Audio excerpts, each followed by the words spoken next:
नमस्कार, मैं रवीश कुमार। इसी साल 11 फरवरी के प्राइम टाइम में आपने देखा था कि कैसे भीमा कोरेगांव केस में आरोपियों के कंप्यूटर में फर्जी सबूत प्लांट कर दिए गए।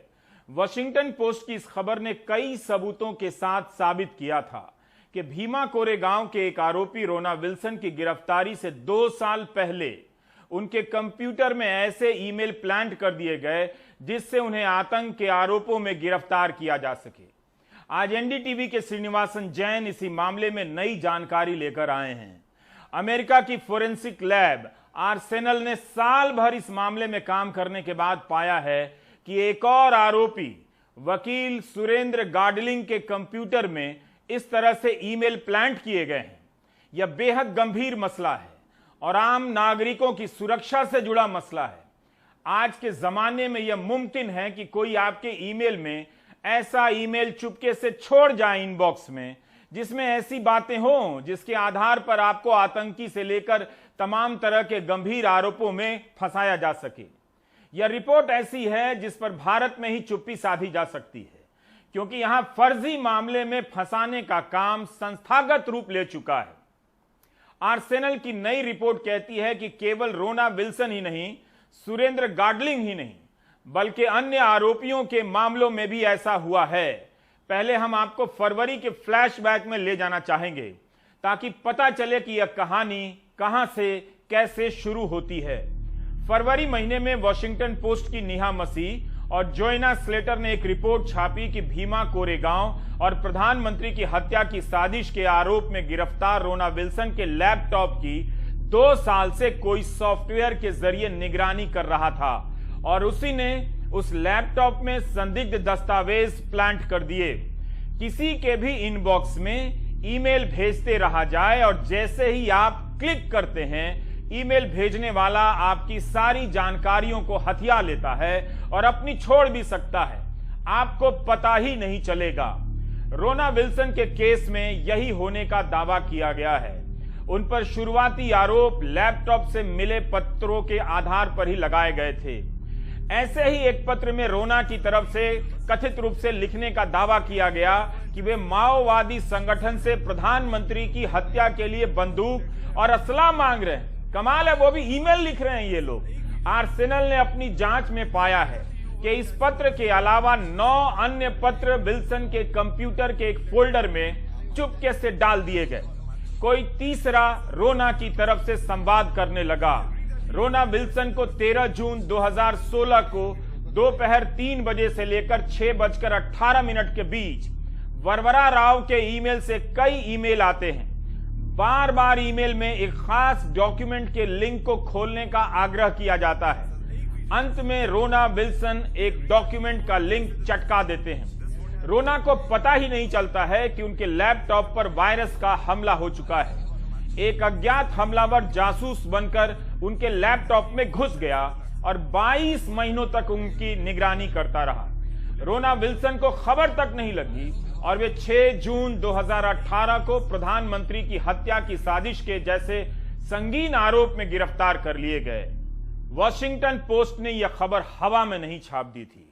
आर्सेनल की रिपोर्ट के बाद भी इसकी कई विशेषज्ञों से जांच कराई थी। किसी की जिंदगी का सवाल है। जब ऐसी रिपोर्ट आए तो अदालत से लेकर जांच एजेंसियां और सरकार को क्या करना चाहिए? अगर कुछ नहीं करना है तो भारत में एक ही कानून क्यों ना बना दिया जाए कि सरकार जिसे चाहेगी उसे उठाकर जेल में हमेशा के लिए बंद कर देगी, न वकील न दलील। तब फोरेंसिक जांच करने वाली कंपनी आर्सेनल ने कहा था फरवरी के महीने में कि कंपनी ने अभी तक जितने भी केस देखे हैं उसमें यह सबसे गंभीर मसला है। इन सबूतों की जांच में 300 घंटे लग गए। आर्सेनल ने यह नहीं बताया कि रोना विल्सन के लैपटॉप में किस व्यक्ति या संस्था ने दस्तावेज प्लांट किए, लेकिन यह जरूर बताया कि रोना विल्सन के लैपटॉप में घुसपैठ करने वाले ने विल्सन के साथ इस केस में बंद अन्य आरोपियों के साथ भी ऐसा किया है। अमेरिकी अखबार वॉशिंगटन पोस्ट की नेहा मसीह ने लिखा है कि आर्सेनल की रिपोर्ट की 3 अलग अलग एक्सपर्ट से जांच कराने के बाद ही प्रकाशित की गई। उस वक्त हमने फरवरी के महीने में वॉशिंगटन पोस्ट की नेहा मसीह से बात की थी और आपने इस बातचीत को प्राइम टाइम में सुना था, फिर से सुनिए।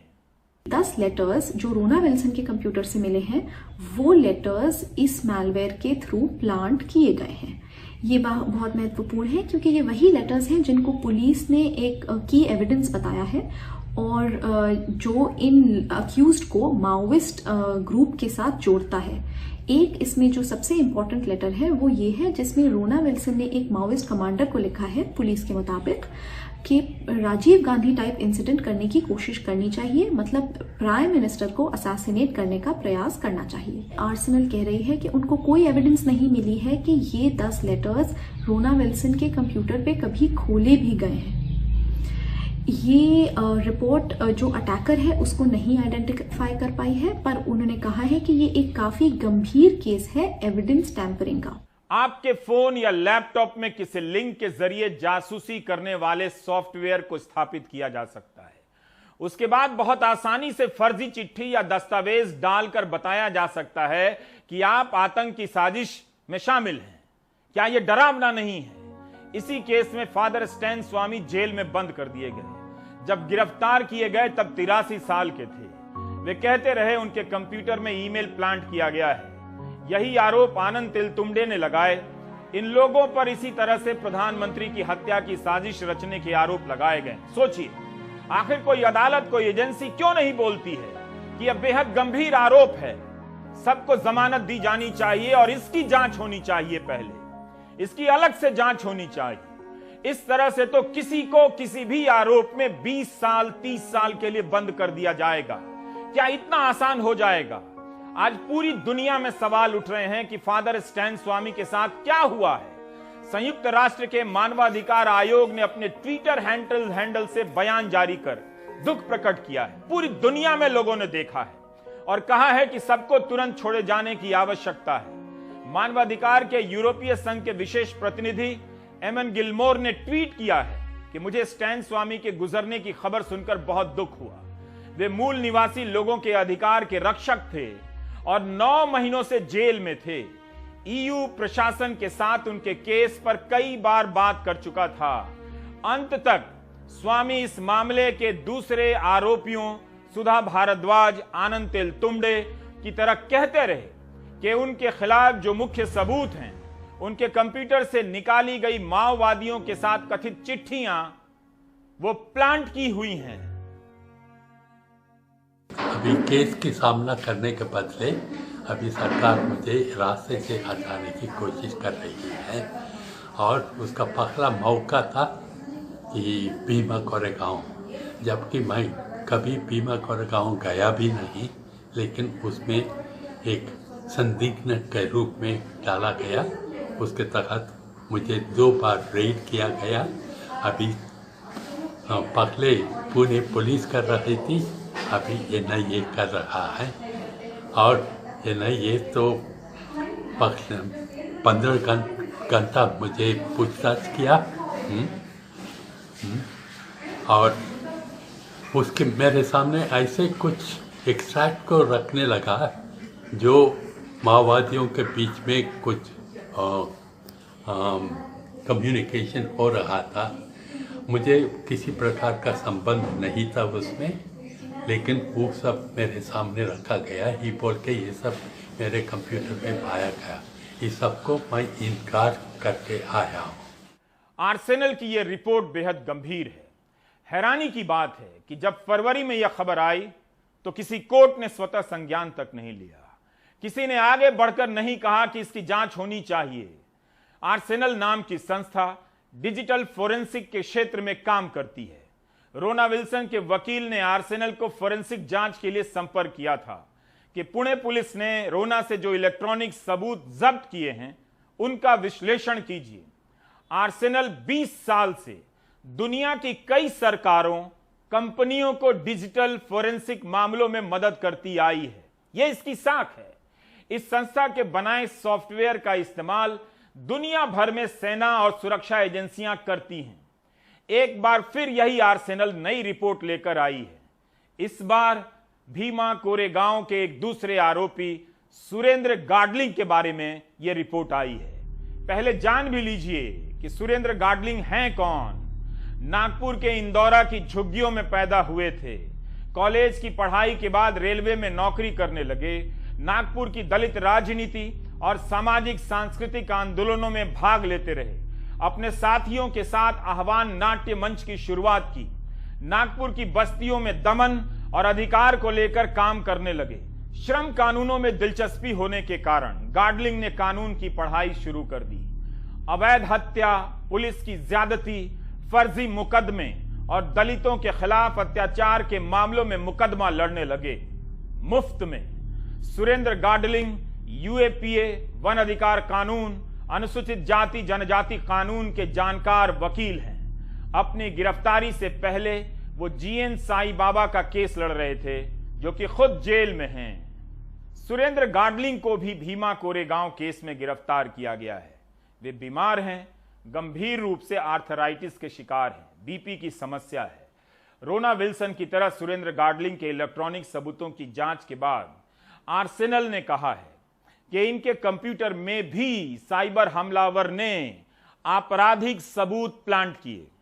एनडीटीवी को यह रिपोर्ट मिली है।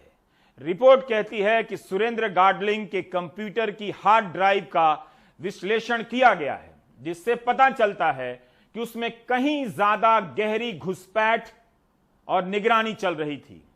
सिर्फ गाडलिंग के कंप्यूटर में ही नहीं, बल्कि भीमा कोरेगांव केस के दूसरे आरोपियों के कंप्यूटर में भी। आर्सेनल के मुताबिक उनके पास जो केस आते हैं, उनमें ये सबूतों के साथ छेड़छाड़ के सबसे गंभीर मामलों में से एक हैं। यह रिपोर्ट एनआईए के दावे पर गंभीर सवाल उठाती है, जिसका केस सबसे ज्यादा इन्हीं चिट्ठियों के भरोसे है जो कथित तौर पर उनके कंप्यूटर से बरामद हुई है। इन चिट्ठियों में ये कार्यकर्ता कथित तौर पर भारत में पुराने और आने वाले माओवादी हमले की चर्चा कर रहे थे, प्रधानमंत्री पर हमले की भी। इन आरोपों के लिए ये कार्यकर्ता 9 से 37 महीने तक से जेल में हैं। सुधा भारद्वाज, गौतम नवलखा, आनंद तिलतुंडे और दिवंगत स्टैन स्वामी इसमें शामिल हैं।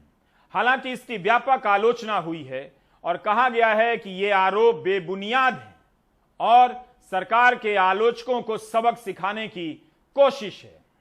आर्सेनल ने आरोपियों के वकीलों के अनुरोध पर इनकी हार्ड ड्राइव का विश्लेषण किया है। यह जानना जरूरी है, वो अमेरिकी कंपनी है। कानून के मुताबिक हार्ड ड्राइव की कॉपियां पुलिस ने आरोपियों के वकीलों को दी हैं। गाडलिंग के मामले में आर्सेनल की जांच के नतीजे ये हैं। ये रिपोर्ट के स्क्रीनशॉट हैं, जिनमें इस बात के उदाहरण हैं कि ये छेड़खानी वाले ईमेल किस तरह के दिखते थे। ये स्टैन स्वामी और सुधा भारद्वाज भी इन दागी ईमेल्स के आरोपी हैं जो सवाल उठा रहे हैं। फरवरी 2016 तक भीमा कोरेगांव के बहुत सारे आरोपियों के ईमेल अकाउंट में घुसपैठ कर ली गई। हमलावर ने ईमेल स्पूफिंग सर्विस का भी इस्तेमाल किया है। गाडलिंग के वकीलों ने आर्सेनल से 14 अहम दस्तावेजों पर ध्यान देने को कहा, जो कथित तौर पर गाडलिंग के कंप्यूटर से मिले। ये 14 दस्तावेज हमलावर द्वारा एक छुपे फोल्डर में डिलीवर किए गए। ऐसा कोई सबूत नहीं है जिससे लगे कि गाडलिंग के कंप्यूटर में ये 14 दस्तावेज कभी खोले गए। ये उस रिपोर्ट का हिस्सा है जिसमें दिख रहा है कि financialpolicy.rar नाम की एक ही फाइल 22 जुलाई को विल्सन को दोपहर 1:30 बजे भेजी जा रही है और गाडलिंग को 1:45 पर 15 मिनट के अंतर पर। इस तरह से आर्सेनल ने हमलावर को रंगे हाथों पकड़ लिया है।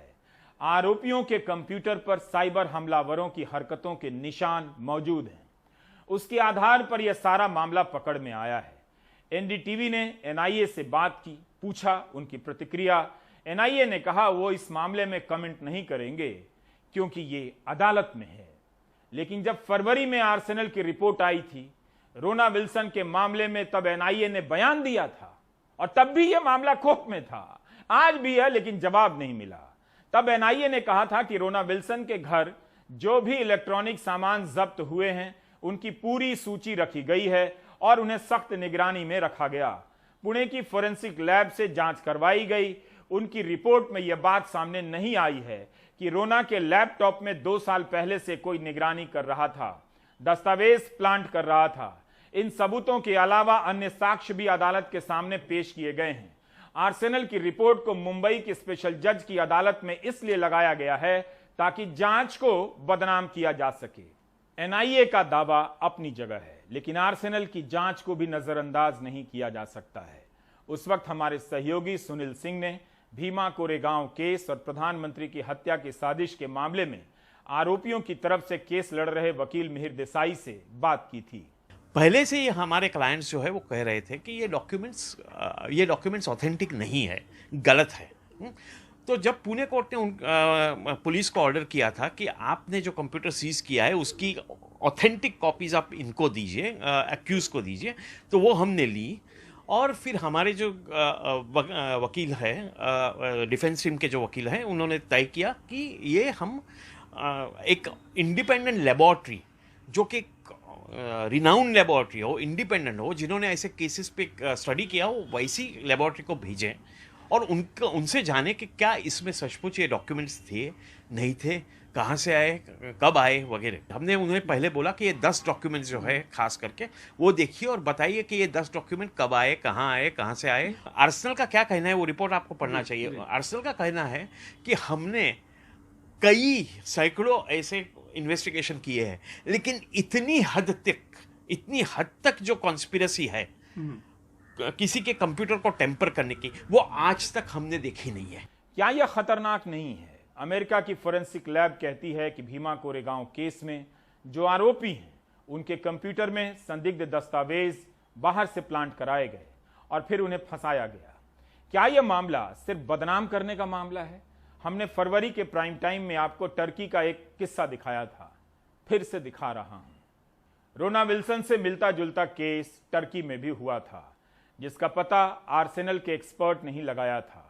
2011 के साल में टर्की में तख्ता पलट करने के प्रयास के मामले में कई पत्रकारों को गिरफ्तार किया गया था। उन पर आतंकवादी साजिश रचने के आरोप लगे थे। टर्की के खोजी पत्रकार बेरिस पहलिवान को जेल हो गई। आर्सेनल ने जांच में पाया कि उनके कंप्यूटर में किसी ने चुपके से ऐसी फाइल डाल दी जिसमें आतंकवादी साजिश की योजनाओं का ब्यौरा था। आर्सेनल की जांच के बाद ही इस पत्रकार को रिहाई मिली। भीमा कोरेगांव केस में 16 लोग 2 साल से अधिक समय से बंद हैं। इस मामले में गिरफ्तार एक और आरोपी प्रोफेसर आनंद तेलतुंबड़े ने भी अपने कंप्यूटर में छेड़छाड़ के आरोप लगाए थे। यही नहीं, इस केस में एक और ऐसा मामला सामने आया है कि हैरानी हो रही है कि ऐसा कैसे हो सकता है। विद्या कसम, यह हुआ है इंडिया में। किसी ग्लोबल इंडियन को मत बताइएगा, लेकिन मैं आपको लोकली बता रहा हूं। भीमा कोरेगांव केस में जेल में बंद सुधा भारद्वाज, गौतम नवलखा, रोना विल्सन, हैनी बाबू, वरवरा राव की तरफ से वकील युग चौधरी ने आज अदालत में कहा है कि जिस जज को इस सुनवाई के लिए मनोनीत नहीं किया गया है वह कैसे इस केस की सुनवाई कर सकते हैं। युग चौधरी का कहना है कि जो मनोनीत नहीं हैं उनके आदेशों से लोग जेलों में सड़ रहे हैं। सुधा भारद्वाज अगस्त 2018 से जेल में हैं। सुधा भारद्वाज को आरटीआई से जानकारी मिली है ये कि जिस जज ने पुणे पुलिस को चार्जशीट दायर करने के लिए 90 दिन और दिए, उसे एनआईए के नियमों के तहत मनोनीत ही नहीं किया गया है। एनआईए ने कहा है कि 8 जुलाई को इस पर जवाब दाखिल करेगी। धीरे बोलिए, लोकली बोलिए, ग्लोबली मत बोलिए। आज बॉम्बे हाई कोर्ट के सामने जो तर्क में रखा गया है, सुधा भारद्वाज की तरफ से जो वकील बॉम्बे हाई कोर्ट के सामने अपने जो तर्क पेश किए हैं, उसमें उनका कहना है कि जो जज पहली जो बार जो इनको एनआईए कस्टडी में भेजा गया है या चार्जशीट का जो कॉग्निजेंस लिया जाता है, वो जो जिस जज के सामने ये हुआ वो जज डेजिग्नेटेड जज नहीं थे, जिसका मतलब सुधा भारद्वाज के वकीलों के तरफ से जो तर्क रखा गया, जिसका मतलब ये निकलता है कि ये पूरे जो अब 15 लोग, अब जो लोग हैं 15 तो बाद में हुए हैं अरेस्ट, लेकिन अभी कुल मिलाकर 16 अरेस्ट हुए हैं, जिसमें से अभी 15 लोग हैं क्योंकि फादर स्टैन स्वामी की मौत हो गई। लेकिन जो पहले जो अरेस्ट हुए थे, जैसे कि सुधा भारद्वाज जैसे एक्टिविस्ट है, उनकी जो डिटेंशन है इलीगल है। 7 और लोग को उस मामले के साथ जोड़ा गया है जिनको पहले अरेस्ट किया गया था इस मामले में, जिसे एल्गर परिषद केस के नाम से अब जाना जाता है। तो यहाँ पे लोग आए हैं फादर स्टैन स्वामी को जो सर्विस चल रहा है अंदर, जो चर्च सर्विस है उसके लिए। लेकिन साथ साथ बॉम्बे हाई कोर्ट में जो आज चौंकाने वाली बात रखा गया है वो भी शायद इस बात की तरफ इशारा करता है कि इस केस में इलीगल डिटेंशन की मामला भी सामने शायद आ सकते हैं, क्योंकि अब जो सुधा भारद्वाज के जो वकील हैं, जिनका नाम योग चौधरी है, जिन्होंने बॉम्बे हाई कोर्ट में ये सारे तर्क कोर्ट के सामने रखे हैं, उनका कहना है कि जिस जज के सामने ये केस पहले गया था और चार्जशीट का कॉग्निसेंस जब लिया गया था या इनको जब रिमांड में भेजा गया था, ये जज डेजिग्नेटेड जज नहीं थे, क्योंकि जब ये यूएपीए केस है और एनआईए के तहत जो जांच होती है तब ये स्पेशल एनआईए कोर्ट को जाना चाहिए। लेकिन उनका तर्क है कि ये स्पेशल एनआईए जज उस वक्त नहीं थे। और बाकी जो चीज़ है वो ये है कि इस वक्त हाई कोर्ट ने भी बोला है कि शायद वो अपने रजिस्ट्री में जांच करेंगे, और एनआईए की तरफ से इनकी रिप्लाई अभी तक नहीं आए। लेकिन इस मामले को हाई कोर्ट में 8 जुलाई को फिर से इस पर सुनवाई होगी और तब शायद इसमें और क्लैरिटी और जो बातें हैं ये सामने आएगी, और क्या सच है और क्या नहीं है ये भी शायद उसी दिन सामने आएंगे। क्या ऐसा हो सकता है कि जिस जज को सुनवाई का दायित्व नहीं सौंपा गया वो सुनवाई कर रहे हैं? होना तो नहीं चाहिए, लेकिन ऐसा हुआ तो दुनिया के देशों में इस केस को लेकर कैसी हेडलाइन छपेगी, या भारत में भी कैसी छपेगी, जहां भी कहीं एक आध इधर उधर छपती हो। बैक डेट से क्या पेपर नहीं बन सकता? आप पूछ रहा हूं मैनेज करने के लिए, या केस अगर सही निकला तो लोग हंसेंगे भी। क्या यह शर्मनाक नहीं है कि 84 साल का एक वृद्ध इस तरह से फंसाए गए मामले में जेल में ही गुजर गया, अंतरिम जमानत तक नहीं मिली। आज इन राजनीतिक बंदियों के परिजनों ने साझा बयान जारी किया है। वरवरा राव की बेटी पवना को हिंदी में सुनिए। कुछ भी मेजर्स नहीं लिए गए हैं जेल के कंडीशन सुधरने में, नहीं तो इन लोगों को बेल के मेडिकल बेल देने में बहुत सारे लोग, आनंद के वास्ते, सुधा के वास्ते, स्टैन स्वामी के वास्ते, हनी बाबू के वास्ते, मेरे फादर के वास्ते, सबके लिए मेडिकल बेल्स फाइल किए गए हैं। एक मेरे फादर को मेडिकल बेल मिला, बेल और मेडिकल ग्राउंड्स मिला 6 महीने के लिए। अभी वो भी कंडीशनल बेल है 6 महीने के लिए, अभी वो कंडीशन में है नो। इसके बगैर कुछ भी नहीं, वो एक मेडिकल बेल मेरे फादर को मिला, इसके बगैर और कुछ भी लीगल एड में जुडिशरी के सब तरफ से, नहीं तो जेल कंडीशन बदलने के लिए जेल कंडीशंस में कुछ भी बदलाव नहीं आया, कुछ भी बदलाव नहीं आया, डीकंजेशन नहीं हुआ। उसी का नतीजा है आज फादर स्टैन स्वामी का मौत, उसी का नतीजा है। ये तो ये नेचुरल डेथ नहीं है। हमारे फैमिली मेंबर्स का स्टेटमेंट में भी हम ये बात कर रहे थे, ये नेचुरल डेथ नहीं है। फादर स्टैन का नेचुरल डेथ बोले तो कोविड से हुआ जो नेचुरल डेथ वैसा वाला नहीं है। ये तो एक इंस्टीट्यूशनलाइज मर्डर के जैसा है, सबका हाथ है इसमें। एनआईए सेंट्रल गवर्नमेंट, पहले तो सेंट्रल गवर्नमेंट एंड एनआईए और एनआईए कोर्ट और जेल अदालत, जो भी बात करने वाले हैं, जो भी डिसेंट वॉइस ऑफ डिसेंट वो जो भी आ रहे हैं, उनको चुप करने का उनका प्लान है। ये तो एक कॉन्स्पिरेसी जैसा है। कॉन्स्पिरेसी सेंट्रल गवर्नमेंट की तरफ से है, सबका मुंह बंद कर देना। सब किसी के ऊपर यूएपीए डाल दो, जेल में रख लो और सालों भर जेल में रख लो, और जेल में कुछ भी फैसिलिटीज मत दिलाओ। जो कॉन्स्टिट्यूशन अंडर ट्रायल प्रिजनर को जो फैसिलिटीज देते, जेल मैनुअल में जो रहते वो भी नहीं है उधर। वैसा हालत में रख के अपने आप जेल में मर जा बोले तो ये ऐसा रखना, हेल्थ के ऐसे मर गए, वैसा एक कोल्ड ब्लडेड मर्डर जैसा लोग कर रहे हैं। फरवरी से लेकर जुलाई के बीच आर्सेनल की 3 रिपोर्ट आ चुकी है। किसी के कंप्यूटर में ईमेल के जरिए ऐसे दस्तावेज को छोड़कर इस हालत में पहुंचा देने के ख्याल उन 16 लोगों के लिए जितना भयानक नहीं है, उससे कहीं ज्यादा आपके लिए है। क्या हमारी संस्थाओं को ऐसा हो जाना चाहिए? सोचिएगा। व्हाट्सएप यूनिवर्सिटी से जब भी टाइम मिले, फादर स्टैन स्वामी का सवाल पूरे जीवन इसी के आसपास घूमता रहा।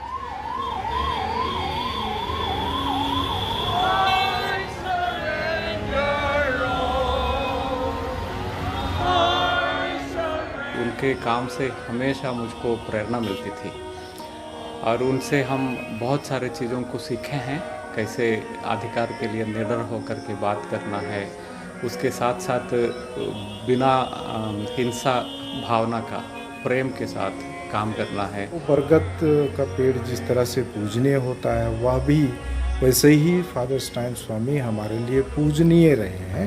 फादर के साथ काम करने का अनुभव बहुत अच्छा था। वे बहुत ही जोशीले तरह के व्यक्ति थे। कुछ गरीबों, आदिवासियों के बारे में बहुत सोचते थे, बहुत उनके बारे काम भी किए हैं। आज वे हमारे बीच में नहीं हैं, हम उन्हें हमेशा मिस करेंगे। मेरे दृष्टिकोण से वो एकदम प्योर सोल है, ईमानदार, honest. I think the Adivasis, the poor and the downtrodden have lost a savior, and his space that is vacated in Jharkhand, I don't think anybody would replace it. We lost him, but we can vouch that he will remain alive in our midst.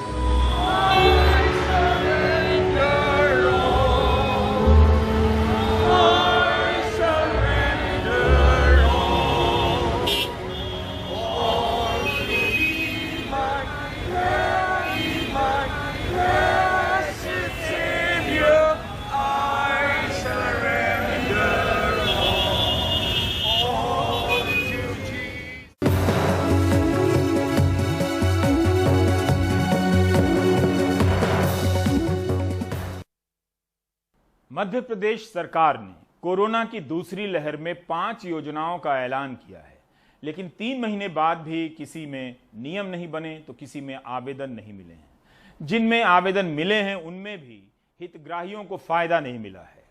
सरकार ने यह भी कहा था कि जिनकी corona से मौत हुई है उनके परिजनों को 1 लाख रुपए दिए जाएंगे, लेकिन ऐलान के बाद भी योजना सिर्फ कागजों में ही है, कोई नियम नहीं बना है।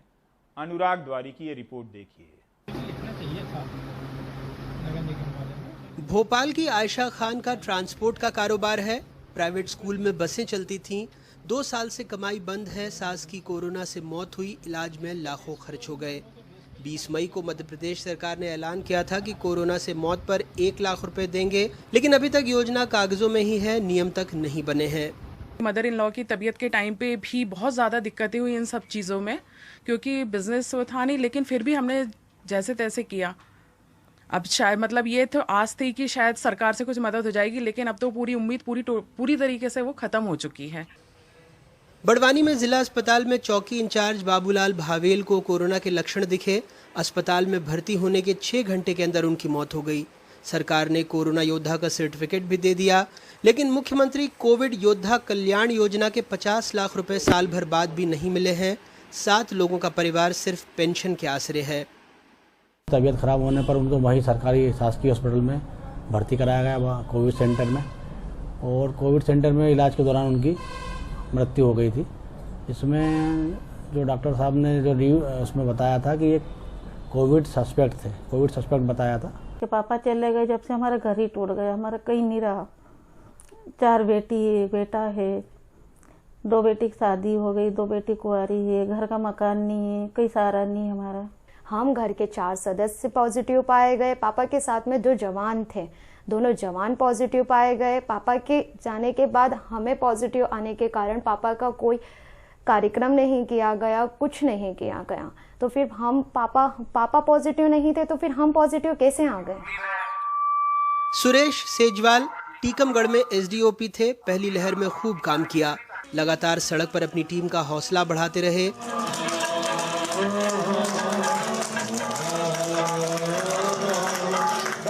दुनिया जिस चीज से लड़ रही है उसमें अपनी मदद करना है। कोई भूखा है, कोई बेचारा क्या है, उसको खाना खिलाना है। काम के दौरान ही ब्रेन हैमरेज हो गया, मौत हो गई। सरकार ने गार्ड ऑफ ऑनर तो दे दिया, लेकिन कोरोना योद्धा का सर्टिफिकेट नहीं। एसपी ने अर्जी बढ़ाई, लेकिन कलेक्टर ने ठुकरा दी। कोई मदद मिली, जबकि माननीय मुख्यमंत्री महोदय द्वारा उनकी कल्याण निधि योजना के जो कवरेज क्षेत्र थे उसमें स्पष्ट लिखा है कि कोरोना ड्यूटी के दौरान यदि आकस्मिक दुर्घटना से मृत्यु होती है तो उसको कोरोना योद्धा घोषित किया जाएगा। तो यह मौत भी एक आकस्मिक दुर्घटना है, क्योंकि ड्यूटी के ही दौरान मृत्यु हुई है। तो मैं भी इसकी हकदार हूँ। मेरे पति को भी कोरोना योद्धा घोषित किया जाना चाहिए। मध्य प्रदेश में कोरोना से 150 से ज्यादा पुलिसकर्मियों की मौत हुई है।